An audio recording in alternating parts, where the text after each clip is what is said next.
Hi, everybody. It's me, Chris Edwards, and I'm here today actually coming to you from the National Seashore.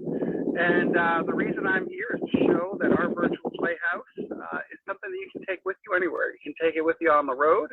You can take it with you to the beach. It's a great opportunity to experience theater in a really unique and interesting way. Today's presentation of Magdalena is a very exciting one. I've been looking forward to this for a while. It's directed by Linda Monchik, written by June Callender, and I've been anticipating this one for a while. We've been talking about it for a bit, and it sounds like it's going to be a really exciting one. For those of you who are joining us for this show, I would encourage you to stick around afterwards, because we are going to have a question and answer session, which point we'll be able to speak with Linda and other people who were involved in this production, and also the producer of our virtual playhouse, Janet Moore. So we're really excited about this. If you enjoy the presentation today, I would encourage you to please consider making a donation. It's the support from the folks like you who are at home, who are helping to support these shows, who carried us through this awful pandemic, and allowed us to continue bringing things like Eventide Tales and the Virtual Playhouse to you.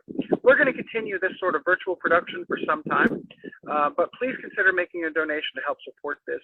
You can do that by texting the letters ETC, Eventide Theater Company, ETC, to the number 44321, or you can visit our website. You can go to www.eventidearts.org, and there's a link there where you can also make a donation. And I would encourage you to do so, especially if this is something that has helped keep you sane over the past few months.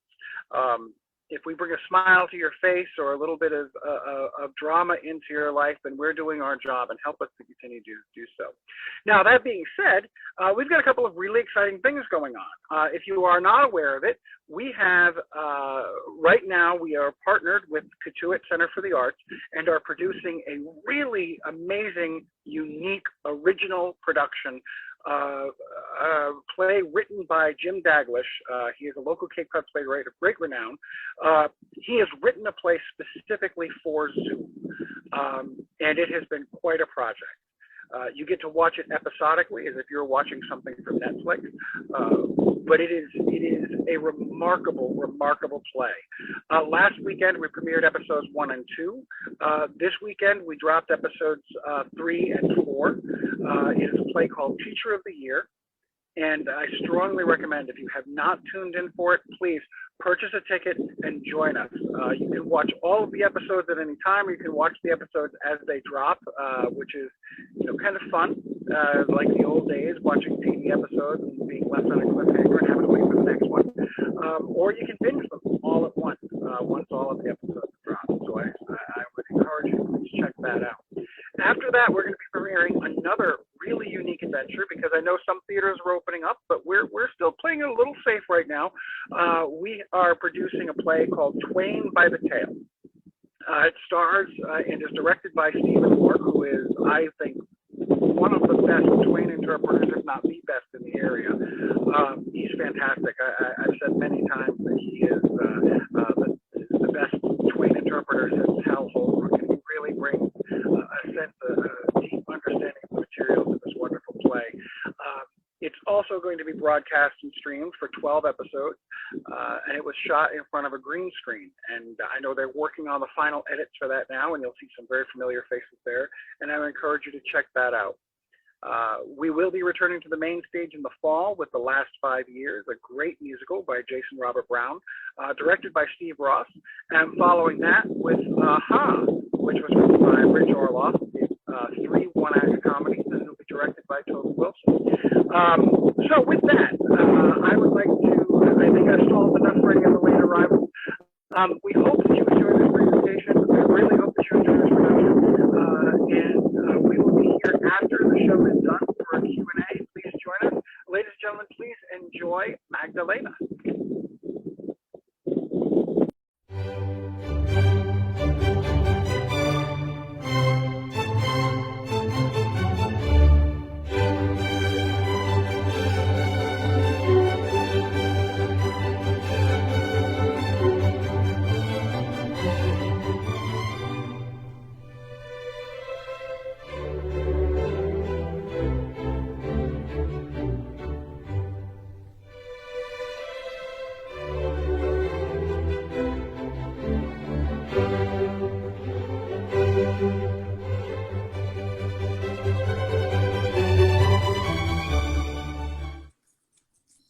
Gray day in 1809 in Vienna. We're at St. Mark's Cemetery, the Pauper's Cemetery. And Magdalena is carrying flowers, dropping them at random. The grave digger enters. He plays his flute. And Constance enters with her cane. Doesn't anyone know where Mozart's buried? I've only been here 3 years, since old Gustav died. I can't tell you where the grave might be. Well, doesn't anyone know? No, Madam Neeson. Others asked old Gustav. He couldn't remember the day before yesterday, never mind years ago. Oh, something so important. A grave digger works close to the living, the mortal end. Those of us in the trade get to be real familiar with these spirits. Can't live without them, you might say. We always appreciate when it gives a little something for the spirits when we do the living a service. Service? You tell me that you know nothing?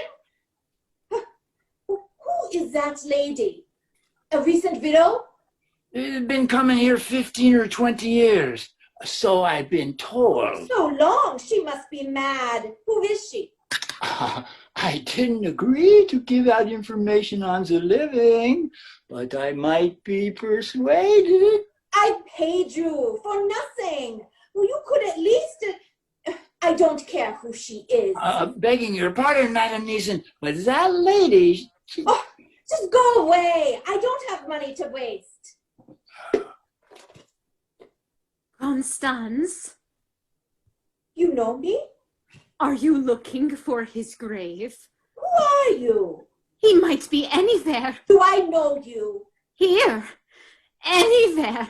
Because you're a selfish woman. A liar. A travesty of what a wife should be. Who are you? Because of you, he's lost.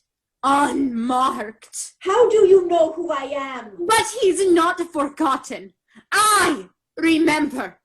And I remember the half hour we spent. You and I. Don't you come near me. You want to know who I am? Who?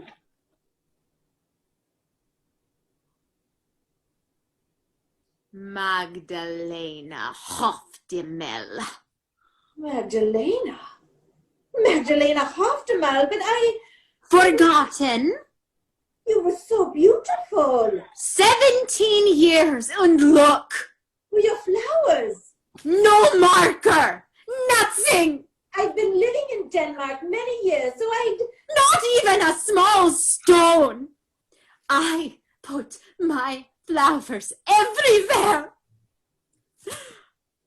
My God, I am ashamed that women like you exist. Oh, that's unfair. You don't know my feelings.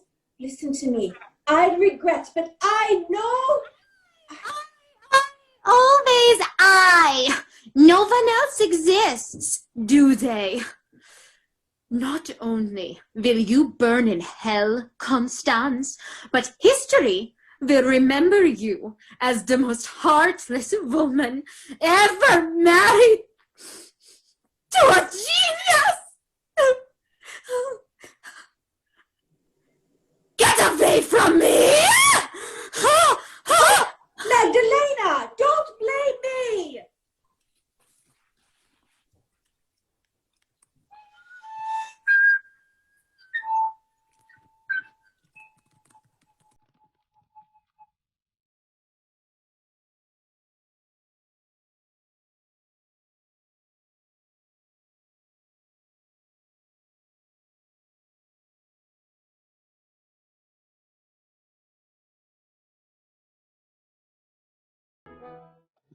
Going back in time, 17 years earlier, on a cold winter morning, we are in the salon of Franz Hofdemel, Mozart's friend and patron.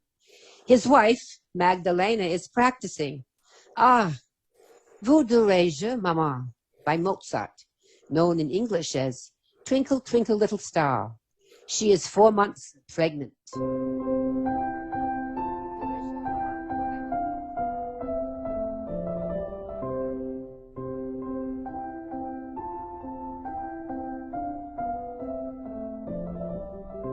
Driving me mad, playing that nursery tune over and over, first one way, then the other. Oh, that's what variations are. First one way and then another. Well, I don't ever want to hear it again. I'm memorizing it for my next lesson. Next lesson? Yeah. Well, Mozart is deathly ill. Perhaps I'll find you a new teacher. He will recover. He needs pupils. You said so. Not anymore. And it doesn't matter now that money pours through his fingers like sand. His rooms are almost bare. His bed would be sold if he weren't dying in it. Lying in it. I said dying in it. He isn't dying. Magdalena, my darling, try to understand. He's as good as dead. Now, I'm going. I want to be there to put the coins on his eyelids. It's the last money he'll have from me. When you get there, he'll be recovering. Where does this strange information come from? God. At 5:30, I got up and ran through the dark streets to the cathedral. I lit 10 candles. I knelt in the cold and prayed so long that when I rose, ice crackled on my hems. I thought it was the sound of my frozen bones splintering. When I left the cathedral, the dazzle from a ray of the dawn sun blinded me. It was a promise. God was telling me he would answer my prayers. That's where you went. When I woke up, you weren't curled against me, keeping me warm. I wanted you. The bed was empty and cold. Don't ever leave me like that again. You're so young, so beautiful, so stupid. So helpless. I had to ask God to... Oh, you wasted your breath. He'll be dead before morning. If not then, certainly by morning. No! You paid the doctor, didn't you? Those doctors, yes, I paid. Someone had to. Someone had to go to the apothecary. I was the only friend to help with the expenses. Well, you're a fine, good man, Franz. Someday the whole world will thank you for saving his life. Oh, nothing I've done has saved his life. He may be dead already. Look, I'm going. I have to see. I trust in God's promise. He will recover. Let me come with you. God gave him great talent. He's too brilliant to die so young. Too beautiful. Beautiful? Oh, no, Magdalena, my sweet. He's a horrible sight. Under the sheet, his body is bloated full of putrid gases like a great yeasty loaf forgotten by the baker on a windowsill. Stop! You're trying to hurt me. His fingers have become bulging sausages about to burst their casings. Don't say these things. And his face is so puffed that that beak of a nose no longer points so arrogantly above his betters. You don't talk like a friend. You love him. You have been so generous. Oh, much too generous. I never meant to be so generous. I had money to loan, even to give. But I never meant to give my wife. You promised not to accuse me. I swore to you. I don't blame you. I should have warned you, but I trusted him. Now, Magdalena, I forgive you. Now, I'm going. I'll watch your great man's passage from this world to the next, if I haven't already missed it. No, he won't die. You'll see. Send word if he's better. I'll send word when he dies. Oh, God, I hate you. I have always hated you. Always. Your horse apples. Your dog turds. You're a stinking, overflowing chamber pot. Oh, God.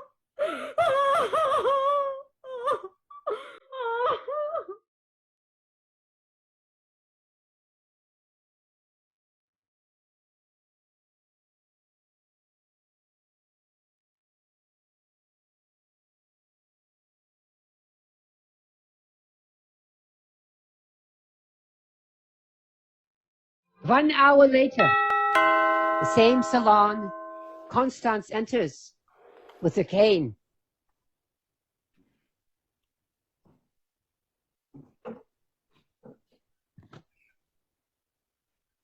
Who? You've seen me at concerts and operas many times. Constance, but you live in Baden. Sophie wrote me yesterday that Mozart, my husband, will die today. Why are you here? I came to talk to you about my husband. And I don't care that you look like that, nor that your eyes are swollen from crying. And I don't even care about that. Don't! I came to talk to you about my husband, Wolfie. I prayed for him this morning. God told me he'll recover. God talks to you? He gave me a sign. A sign? Sophie just saw him, and for a moment, because the musicians were working with him.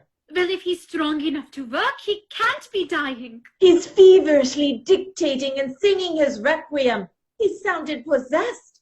Sophie said his eyes glittered deliriously. He stared right through her as if she didn't exist. Sophie. My sister. She tells me it's too horrible to see. Oh, and I know you're carrying his baby. Stay away from me! You don't know! I don't know. You don't know? I don't know. I'm not ashamed. Certainly not in front of you. Silly child. Do you think you or that means anything to him? Well, what would you know living in Baden these past 2 years? I know things only a wife can. Wife! It's meaningless when you don't also know the word fidelity. Fidelity? You accuse me? I bore 5 of his children. I know they were his, and I ruined my health doing it. I was faithful for 7 years. Don't you talk to me about fidelity, you little whore. Don't you dare. I'll take your cane and beat you with it. Oh, I didn't hit you. I never intended to act so. It's the strain, and I need your help. You attack me and then you ask for my help? You're mad. Sit down so we can talk. I need to ask you something important for him. I'd do anything for him. I apologize. Let's move closer so we can talk quietly. How can I help him? I prayed this morning. God sent me a golden ray saying he heard my prayers. You must understand. I do have tender feelings. I'm not a monster. Tell me, do you really love him? Yes, I love him. I'll do anything I can to save his life. It's far too late to save his life. Franz paid 2 doctors yesterday. He went to the apothecary. Doctors hardly ever cure anything, and they're useless to a man who's been slowly poisoned. Poisoned? No one would poison such a person. Someone did. How do you know? Well, first of all, he knows. He told me last summer, early June, we were driving in the Prater, and I'm dying, he said. I have the taste of death constantly on my tongue. Last summer? Was he ill? No, I laughed and said, oh, well, you're only saying that to get my sympathy, but his voice and his eyes, they were big with terror. He said, I want someone to know. Someone is giving me aqua tofana, and if you love me at all... Aqua tofana, the Italian poison? Who? Did he say who? Did someone give him poison? I believe so. He believes too, but no one can prove aqua tofana. Well, maybe it's not true. Until afterwards, when the doctors cut apart the body and do whatever gruesome things they do to dead bodies. You really believe it's true? I'm sure now. Just tell me. I don't need a long story. You've asked. Let me tell you. We went to see him, Sophie and I. The musicians were there in the bedroom, and 2 men were outside on the stair landing. We heard the men on the landing talking about disposing of the body. How dare they? He's not dead. We are talking about murder. We'll find out who it was. A murder must be avenged. There's justice. So what can we do? Why did you come? Tell me, for God's sakes. A wife doesn't have to passionately love her husband to be appalled that someone who has accomplished so much might have a mean, quick little funeral and be buried in a pauper's grave in St. Mark's. No, not St. Mark's. I heard the men say that a body in a mass, unmarked grave, liberally covered with quicklime, is difficult to identify and examine it later, if anyone looks for evidence of poison. Oh, God. No, that can't happen. No, Constance. He should be buried in St. Stephen's. He should have a grand monument in the middle of the city. He shouldn't die. He's too young. He's too beautiful. But I love him too much. You've lived with him. Had his children. What joy. If he dies, I'll kill his murderer with my own hands, and then I'll kill myself. Tell me who it is. Please. Tell me. Oh, God. Oh, I knew you were too emotional to be of any help. I'll do anything. Anything.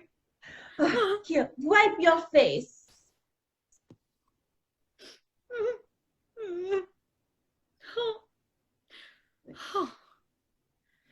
So tell me everything. What did you and Sophie do? I nearly fainted. Sophie pushed me into the kitchen and sat me down at a table. All I could think about was St. Mark's. Oh, shameful. As if he were a failure. As if I've worked all these years, sacrificed, cared for him because he was destined to be a great man. All for nothing. He is a success, isn't he? Not just a wunderkind who didn't live up to his promises. He has no money. He's a very great man, a very great success. His operas, his concertos, his symphony, everything. But you can see that he's properly buried. What can I do? I have no money. I'm penniless.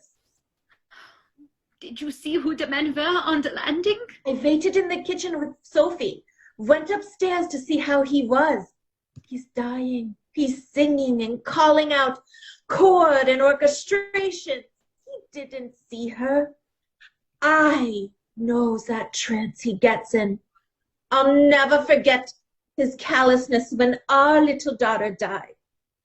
The most angelic child of them all. And she cried and cried, and I cried with her. But he was in that composing trance, writing a stupid comic opera, smiling and chuckling to himself. He didn't hear her crying or my sobs and wails when at last she choked and... Oh, no, God, he's not heartless. I had to beat on his back with my fist to wrench him away from the score he was scribbling. Oh, when that angel of death took our daughter, he also took any love I still had for Wolfie. Did she see the men who were talking? She thought she saw 2 men, but she didn't recognize them. The hall was dark. But was he tall, short, fat, sin-bearded, bald? I can't believe neither of you recognized the men. What did you do? And I thought, who loves him? Who has money? Whom can I trust to help save his reputation? Oh, reputation. What about the poisoner? There's law, there's justice. I'd hope you'd be sensible, but you're as useless as Sophie. At least now you know. But right now, we must think about St. Mark's. You don't want him to be buried like a nobody, a derelict. Your husband is a counselor at court. He has influence. He can help somehow. He knows important people. He is important. Oh, my husband. They were good friends. I'm sure he can help. Well, Franz went this morning. He said he was going to... He can see that the funeral is... Constance! Oh, you don't have to shout. I'm right here. Does Sophie know Franz, my husband? Sophie doesn't associate with court circles. How would she know him? Oh, Constance, he must be one of them. Magdalena, what on earth are you talking about? I'm sure of it. I hate him. I never wanted to marry him. I was forced. I told Mama, I don't want to marry a man the same age as Papa. But he's rich, she said. He adores you, and he's part of the court circle. He appreciates your talent. He'll get you a good teacher. Oh, God. Why are you telling me this? I hate the spareness of his hair, and the bulge of his belly, and the watery eyes, and the rough stubble of his cheeks. Oh, the sharp toenails that scratch my legs at night, and the stench of tobacco on his breath. Have you lost your mind? It was Franz! What are you talking about? He was there. He has money. He's the man you heard talking. He told me he had been there. To Wolfie's room? I'll kill him. Oh, God. Come back, Magdalena. What are you doing? Oh, Magdalena, help me. I'll help you. I'll avenge him. Oh, what happened? Oh, I fell. It was a pain. Help me, please. How did you fall? How can I help?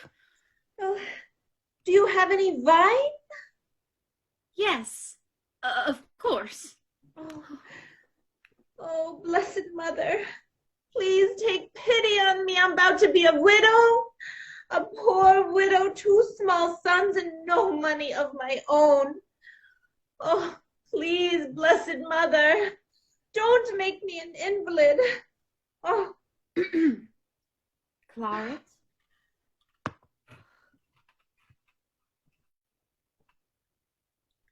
Would it help if I massaged your leg? It might. Now, Magdalena, remember, 2 men were talking. One was Franz. I'm sure Franz was the listener, not the speaker. What makes you think that? Don't be quick to accuse, Magdalena.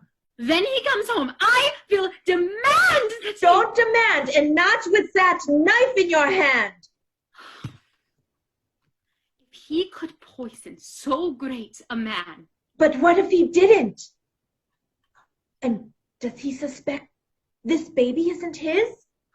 I swore it is his. It could be. I try to say no to him, but nearly every night. I hate night. You can't possibly understand. Married to a man such as Wolfie. Did he believe you, or is he jealous? Oh, he's jealous of everyone I smile at, or who smiles at me. But Wolfie says he's been a very good friend. After all, he's not the only man whose wife or daughter my husband gave bedroom lessons to. You aren't the only beloved student. Others. One after another, after another. I don't believe it. You're so young and ignorant. However much you hate Franz, he's not the only man in Vienna who has reason to be jealous of my husband. There are jealous pianists, composers, singers. He insults them. He's rude. Don't accuse Franz, who has paid his initiation into that society. If he didn't do it and you accuse him, you'll have to live with his anger. Do you see? I don't care. I don't care. I can't live without the only happiness I've ever known. Magdalena, grow up. Be sensible. Now, are you going to help me or not? Oh, and your touch is gentle. Please don't stop. I'm just petrified of being bedridden again, a widow with small children, almost penniless. We have to prevent a terrible funeral. I deserve the pension of a widow of a man who was welcome at court, respected, important, known to the emperor. I must have a proper pension, not a pauper's widow's pittance. That's the only reason I came here. I need help from someone who cares, someone who has money. He can't live in a pauper's funeral and burial. But Franz won't allow it. I heard 100 gulden mentioned. The minute he comes home, I'll ask. So help me make a plan. You're sure it wasn't Franz? He's been such a generous friend. He paid the doctors yesterday, he said. If he were a murderer, would he want doctors? But you said they can't do anything. Still, don't run around with that knife. Put it away. What if Franz comes right now? I'll control myself. Right, and don't demand. Ask, almost as if it's not important, just a passing thought. Oh, by the way, have plans been made for a funeral? I'll ask. It will be a grand funeral, won't it? For such a great man. Appeal to a sense of brotherhood and friendship. Those men take vows to help one another. They believe in sticking together. Appeal to everything good in Franz. His love for you. His love for his fellows. It's just, I don't understand how you can be in the same room with me, if you love him. I told you, I haven't loved him since I saw the music in his mind is the only thing he really cares about. He's even writing music as he dies. Still, you should be jealous. Dear child, if husband and wife both love each other, jealousy isn't necessary. You should thank me. And Magdalena, did your mama tell you secrets of making love to a man? Mama says love is for operas, not real people. Oh, my little dear. At your age, I was so much wiser. My 2 older sisters were flirts who explained to me that a woman has to teach her man how to please her, and she has to do it by pleasing him at the same time. Oh, don't blush, Magdalena. We have a bond you never guessed. If we leave it all to men, we'll be bored and unhappy and dread sunset. Men are much too easily satisfied, and they're ignorant.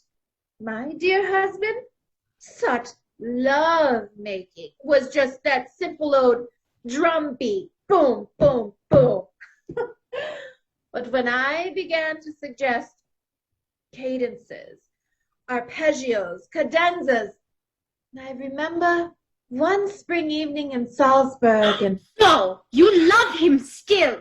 for 3 years life was beautiful. He was happy at his work. I was his helper, his joy, his stanza.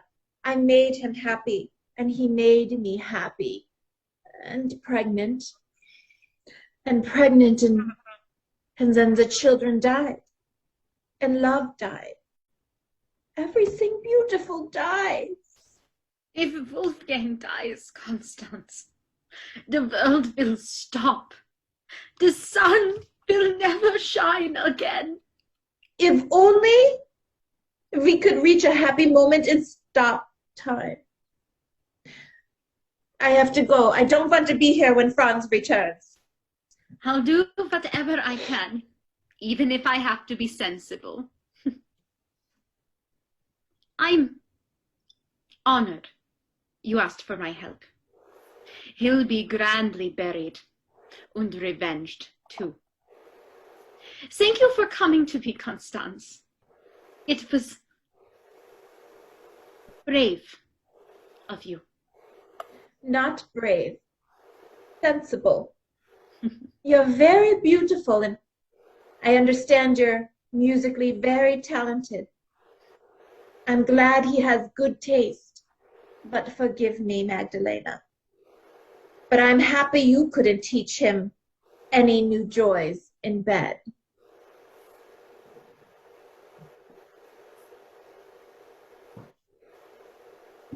Oh.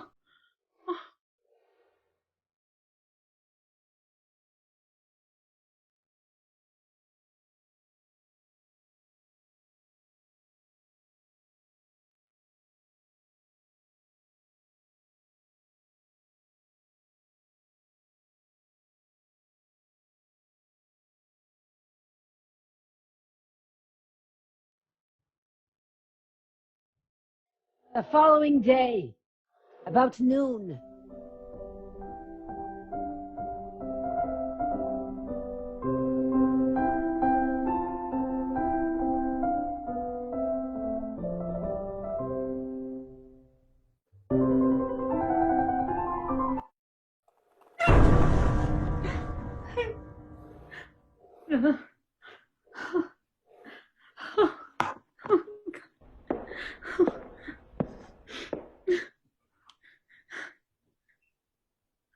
Done. Your message came in the middle of the night. Where have you been? Franz, tell me, when will the funeral be? Where? At St. Stephen's, of course. Tomorrow? Can I go see see him? For God's sakes, be quiet, Magdalena. I want to see him. I must. Well, you can't. Why not? I've nearly lost my mind not knowing where you've been all this time. What happened? Tell me! He's being buried at this very moment. And that's the end of that. What? Where? Has there been a funeral already? Tell me! I'm tired. Don't you understand? How can he be buried so quickly? Oh, be quiet, Magdalena. Franz, please, please, please tell me. I sent you a message. Only that he died at 2 o'clock in the morning. It's noon. Where have you been? Nag like a Hungarian peasant woman. How can he be buried already? Well, it wasn't easy to arrange. I've just come from the funeral at the cathedral, since you care so much. Was it grand? As he deserved. But why didn't you send word? I wanted to be there. It was small and quick. Why small for so great a man? Great. I once thought he was great. He was. Do great men betray friendships and solemn oaths? You played duets together. You I loved. once loved him. You did love him, didn't you? From the moment I saw the aristocratic way he walked into court the first time we met.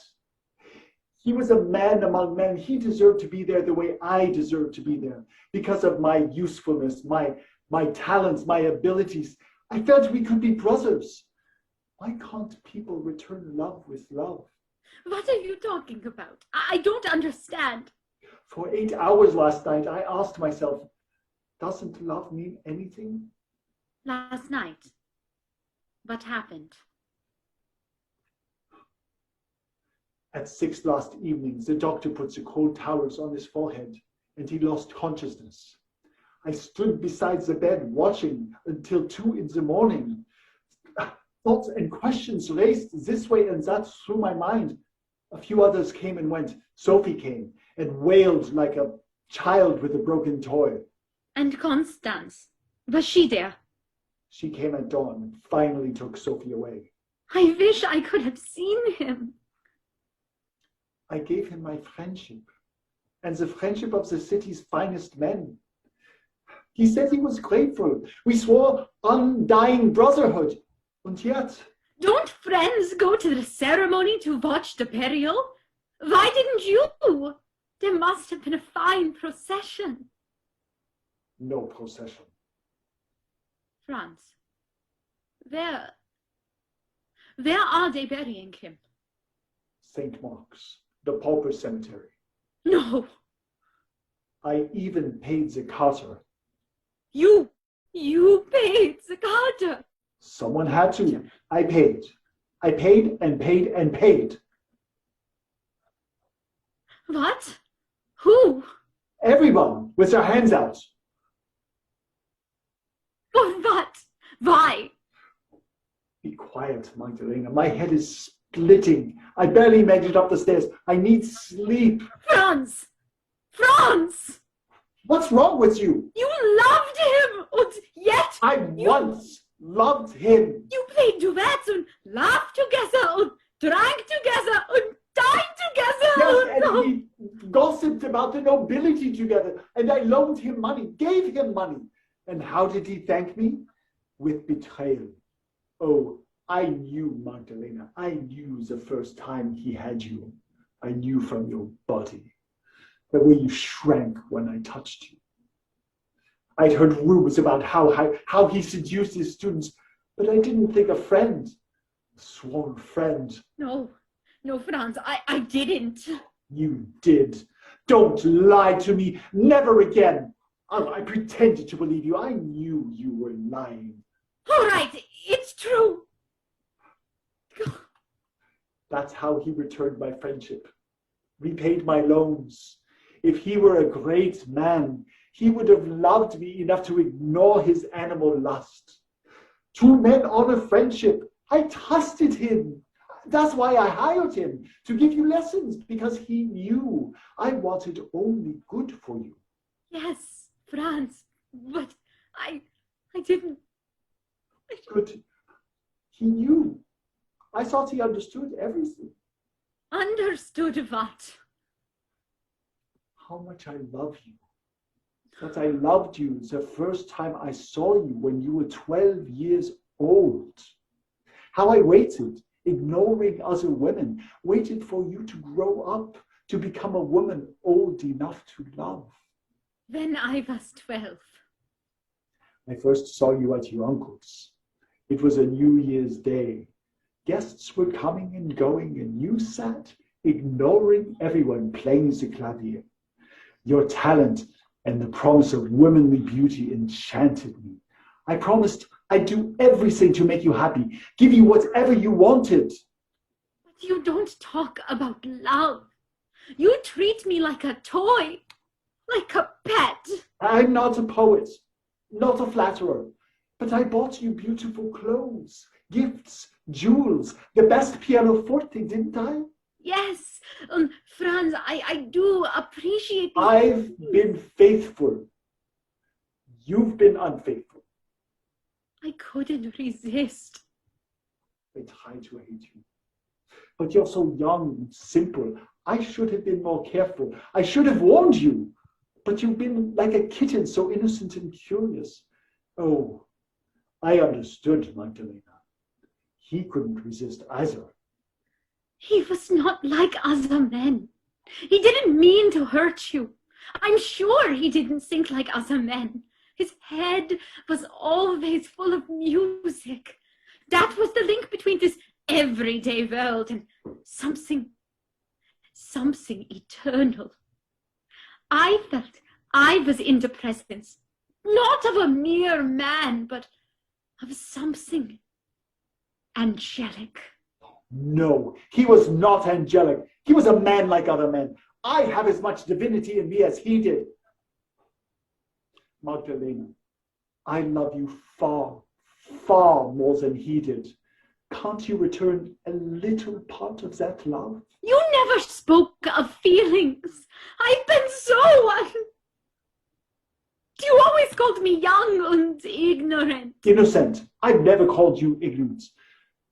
Darling Magdalena, everything will be different now. Will you try to love me? I'll try.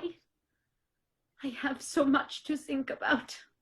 Oh, my beautiful wife. Just looking at your face makes me happy. Oh, I'll be patient. You'll learn to return my love. I have so many thoughts. We will rest, and we will forget forever that he existed. But Franz, one thing. Yes, anything. Can you for me? No, not for me. For justice. Yes, justice. You are a counselor of law. For justice. What? What are you talking about? What justice? He was poisoned. Poisoned? Why do you say that? He knew. I promise, if you help me, help in the name of justice. Help, surely, if you loved him. Why are you saying this? Who knew? Ever since last summer, someone had been giving him aqua tofana. He knew. He told you? He told Constance. It's a terrible crime, and they can only prove it if the doctors Constance can examine the body before anything happens to it. So, whatever you felt toward him, surely, for the sake of justice. I thought he knew. But He told you, didn't he? no, Then how do you know?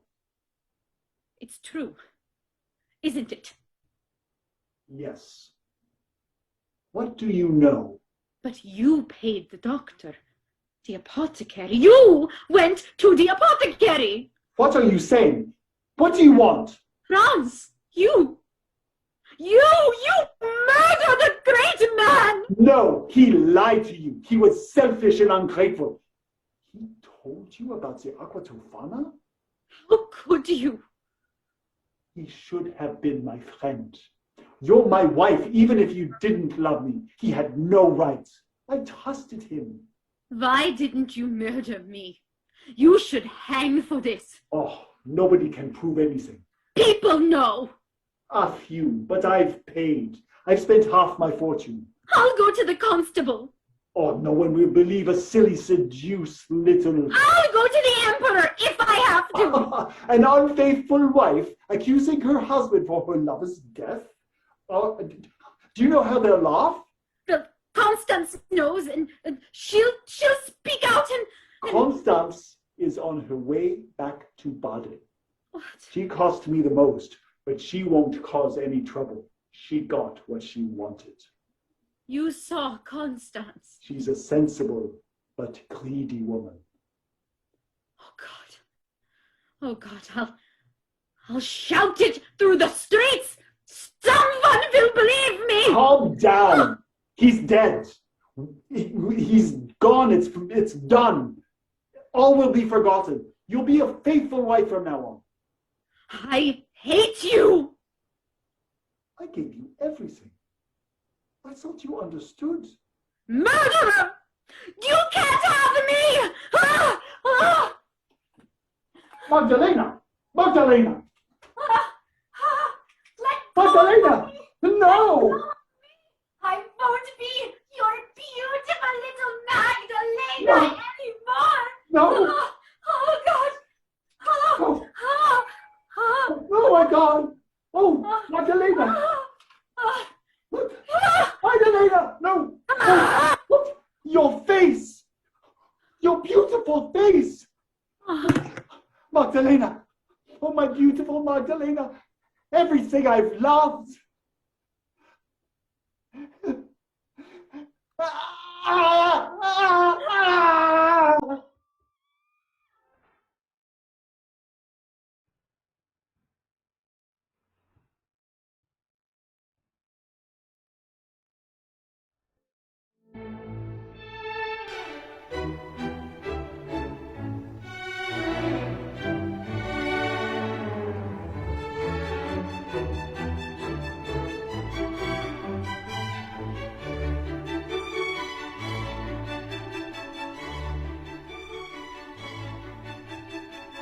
Thank you.